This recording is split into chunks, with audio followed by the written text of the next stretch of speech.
जैसा कि आपको मालूम है कि हमारे भेल में अप्रेंटिस के एग्ज़ाम होने वाले हैं। भेल झांसी में अप्रेंटिस का एग्ज़ाम कल 12 नवंबर को होगा और अदर भेल जो भी हैं जैसे भोपाल है, हरिद्वार है, सब जगह पेपर होने वाले हैं। तो आज हम आपको बताने वाले हैं कि भेल में जो क्वेश्चन आते हैं वो किस टाइप के क्वेश्चन आते हैं। ये सब हम आपको बताएंगे। ओएमआर सीट के बारे में बताएंगे, सभी ट्रेड के क्वेश्चन कैसे कैसे आएंगे उसके बारे में बताएंगे, क्वेश्चन का पैटर्न क्या होगा, ये सारी बातें बताएंगे।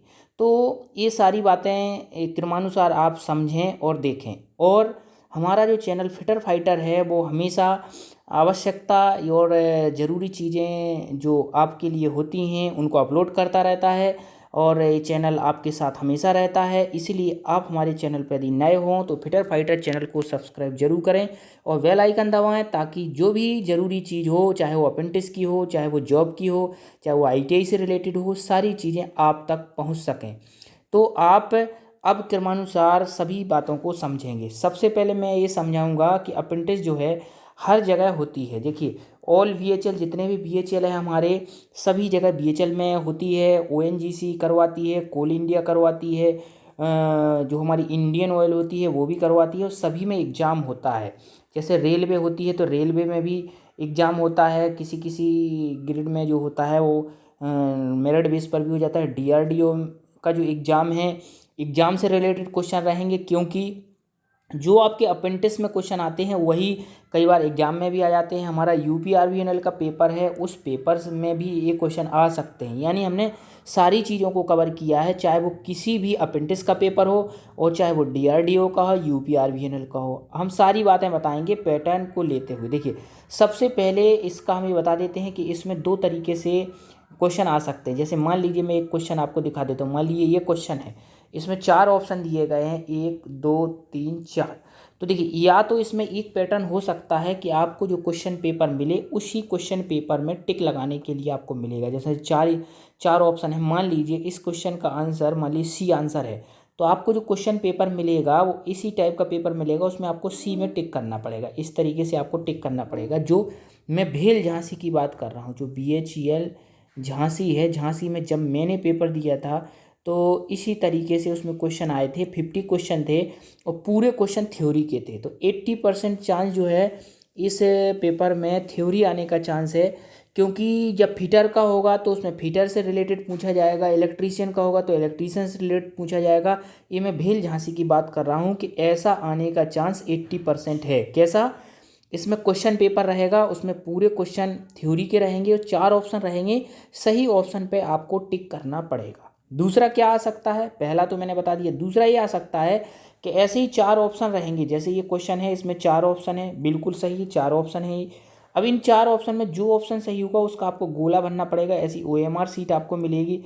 जैसे OMR सीट जो रहती है उसमें 4 ऑप्शन रहते हैं, वो इसमें देखिए नीचे दिखाए गए हैं। देखिए ये देखिए, मान लीजिए ये पहला क्वेश्चन है। ये पहला क्वेश्चन मैं जूम करके आपको दिखा देता हूँ। पहला क्वेश्चन है और इसका सी आंसर सही है, तो इधर पे सी नंबर जो है इस गोले को अपन को भरना है वॉल पॉइंट पेन से भरना है, आपको जेल पेन से नहीं भरना। जैसे मैंने ये गोला भर दिया है, ये नीले रंग से भर दिया, तो आप नीले या काले पेन से ये गोला भर सकते हैं। गोला भरते समय बिल्कुल ध्यान रखें, क्योंकि कोई का कोई गोला भर जाएगा तो आपको नंबर नहीं मिलेगा। और OMR सीट भरते समय आपको जो भी आपका roll number, mobile number, registration है वो बिल्कुल सही से डालना है। जैसे मैं एग्जाम्पल के तौर पर ये मोबाइल नंबर भर के बता देता हूँ। जैसे मेरा मोबाइल नंबर, मैं मोबाइल नंबर भी लिख दूंगा उसी चक्कर में, ताकि आप लोगों को कोई दिक्कत हो तो आप हमें फ़ोन करके, कोई भी दिक्कत हो फ़ोन करके, व्हाट्सएप करके आप हमसे जानकारी ले सकते हैं। मैं नंबर लिख रहा हूँ 9198323686। मैं ये भर के दिखा रहा हूँ। इसमें मोबाइल नंबर का ऑप्शन दिया था इसलिए मैं मोबाइल नंबर भर रहा हूँ। यदि ये रोल नंबर का होगा तो आपका जो रोल नंबर होगा वो भरेंगे। जैसे 9 नंबर दिया, पहले नंबर पे 9 नंबर दिया है तो 9 वाले गोले को हम करेंगे। दूसरे नंबर पे 1 दिया है तो ये 1 वाले गोले को अपन करेंगे। देखो मैं भर रहा हूँ। फिर 9 दिया है तो फिर हम 9 वाले गोले को भरेंगे और गोला बिल्कुल सटीक भरना है, बाहर नहीं निकलना चाहिए। इसके बाद 8 नंबर को हमें भरना है, गलती नहीं होना चाहिए। यदि रोल नंबर आपका गलत हो गया तो आपकी कॉपी चेक नहीं होगी। इसके बाद 3 नंबर को गोले को भरेंगे।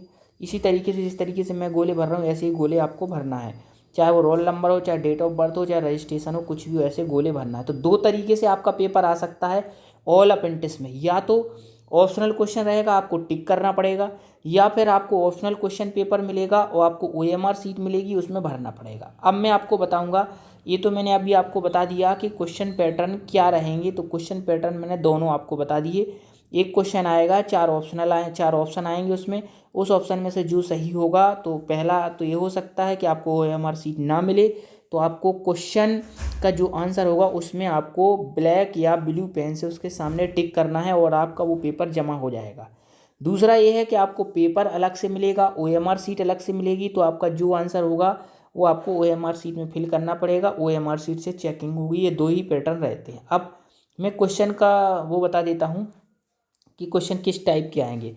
देखिए, फिटर, इलेक्ट्रीशियन, टर्नर, वेल्डर, सभी ट्रेड की वैकेंसी अलग अलग आई है, तो सभी का पेपर अलग अलग आएगा। कैसा आएगा, क्योंकि ये जो हमारा ट्रेड से रिलेटेड पेपर हो रहे हैं, तो फिटर जो हमारी होती है, फिटर में 80% जो मैं कह रहा हूँ चांस है वो थ्योरी आने का चांस है। इसमें थ्योरी आएगी और थ्योरी के बेसिक क्वेश्चन आएंगे। जो बेसिक क्वेश्चन होते हैं वो क्या होते हैं, भाई बेसिक क्वेश्चन में आपको ये दिखा देता हूँ। जैसे पहला बेसिक क्वेश्चन मैंने लिखा है, ये तो खैर सभी ट्रेड के लिए है, चाहे वो टर्नर, वेल्डर, मशीनिस्ट कोई भी ट्रेड हो, लेकिन मैंने ये फिटर ट्रेड में रखा है। वर्नियर कैलिपर की मीट्रिक लिस्ट काउंट क्या होती है, तो दोस्तों इसकी मीट्रिक लिस्ट काउंट होती है वो 0.02 mm होती है, तो इसका सी आंसर राइट आंसर हो जाएगा। इस लेवल के क्वेश्चन आएंगे, ज़्यादा गहराई के नहीं आएंगे, मतलब जो आपकी बेसिक जानकारी आप थ्योरी की रखिए, और कोई भी यूट्यूबर कुछ भी कहे आप उसके बातों में मत आइए। आप इसमें थ्योरी ही ज़्यादा आएगी, क्योंकि थ्योरी बेस आपको लिया जा रहा है। अब 20% में जो चांस दे रहा हूँ कि हाँ इसमें नॉन टेक्निकल आने का चांस है, लेकिन इसमें थ्योरी आने का चांस ज़्यादा है। इसके बाद जो अगला क्वेश्चन मैं एक और फिटर का बता देता हूँ किस लेवल के क्वेश्चन आएंगे। दो पार्टों के बीच का गैप चेक करने के लिए किससे चेक करते हैं, how to check gap between two part. तो दो पार्टों के बीच का गैप हम करते हैं फीलर गेज से, तो इसका आंसर फीलर गेज हो जाएगा। यानी जो इंपॉर्टेंट क्वेश्चन रहते हैं वही क्वेश्चन आने के चांस रहेंगे। इसके बाद ये इलेक्ट्रीशियन का क्वेश्चन मैंने एक रखा है, मैं सारे ट्रेड का आपको बता रहा हूँ, चाहे वो इलेक्ट्रीशियन हो, चाहे पीटर टर्नर, कोई भी ट्रेड हो। जैसे इसमें आया है कि तार का व्यास एवं लंबाई दुगनी कर दी जाए। देखिए इसमें लिखा हुआ है कि तार का व्यास एवं लंबाई दुगनी कर दें तो प्रतिरोध पर क्या प्रभाव पड़ेगा। तो देखिए इसमें जो प्रतिरोध होता है वो मैं लगा के दिखाता हूँ, R बराबर होता है ρL/A। ये होता है तार का क्रॉस सेक्शन, ये इलेक्ट्रीशियन वाले के लिए क्वेश्चन है। तो रो होता है कांस्टेंट राशि रहती, L लंबाई दुगनी कर दी तो हमने 2L हो जाएगा। और इसका ये क्रॉस सेक्शन का हमने व्यास को दुगना किया है, तो ये नीचे का चीज़ जो दुगनी हो जाएगी। जब D दुगना होगा तो R भी दुगना होगा, तो दुगने का स्क्वायर होगा तो 2R का स्क्वायर होगा। तो ये हो जाएगा हमारा 2L/4R², क्योंकि पाई R स्क्वायर होता है तो पाई ही रहेगा, तो 2, तो नीचे 2 बच जाएगा, यानी कि जो L/2R² हो जाएगा, यानी कि रेजिस्टेंस जो है इसका आधा हो गया। तो इसमें कोई आंसर नहीं है, तो इसका जो है फोर्थ आंसर राइट आंसर हो जाएगा। इसका जो प्रतिरोध होगा वो आधा हो जाएगा, लेकिन आधा इसमें कोई भी आंसर नहीं है, तो इसका आंसर इसी लेवल के क्वेश्चन इस एग्जाम में इलेक्ट्रीशियन में भी आएंगे। अब मैंने एक वेल्डर का क्वेश्चन बताया कि वेल्डर में किस तरीके की थ्योरी आएगी, और वेल्डर की थ्योरी और इलेक्ट्रीशियन की थ्योरी भी फिटर में आती है, क्योंकि फिटर एक ऐसी ट्रेड होती है जिसमें सारे ट्रेड का ज्ञान होता है, इसलिए फिटर वाले सारे समझें। आर्क वेल्डिंग में किस ट्रांसफार्मर का प्रयोग किया जाता है, तो हमारा आर्क वेल्डिंग में ट्रांसफार्मर होता है वो लो वोल्टेज और हाई करंट बनाता है, तो स्टेप डाउन ट्रांसफार्मर होता है, उसे बोलते हैं स्टेप डाउन ट्रांसफार्मर। और ट्रांसफार्मर जो होता है वो हमेशा AC का होता है, तो इसका आंसर हो जाएगा AC स्टेप डाउन ट्रांसफार्मर। तो इसका होगा चौथा आंसर, इसका राइट आंसर हो जाएगा।